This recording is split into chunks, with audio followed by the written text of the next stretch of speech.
बात कीजिए। आज से 10 साल के बाद भी आप मेरी हीरोइन नहीं आएंगी, वरना वर्स्ट के सिनेरियो आप मेरी भाभी बन चुकी हो। मैं नहीं ऊपर जा रहा हूँ, लेकिन 10 साल की शर्त लगी। आज और शाम देखेंगे मदिया इमाम वाला था बस का। फिर 5 साल में आपकी बेटी भी बस पे वो देखेंगे, पहले ये दो चीजें होगी, उसके बाद देखेंगे। आप अपनी अम्मी को लगा लीजिए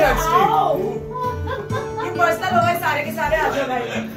मैं क्यों करूँगा भाई? मैं तो डाइट कर लूंगा भाई। मैं तो नहीं करूँगा।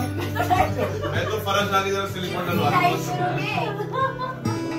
10 साल कुछ नहीं होने वाला। इमरान भाई को देखो 44 इमरान भाई को 10 साल कुछ नहीं होने वाला हम लोगों को। जिंदगी नहीं तो ये हमारी भाभी का रोल कौन कर रही है? कोमल मीर। हाँ भाभी का रोल है। छठे एपिसोड में डेथ हो जाएगी। झुकी भी हो रही है उसमें।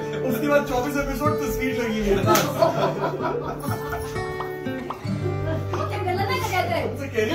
आप मैं सगी बेटी बनूंगी, आपकी सगी। ये क्या है?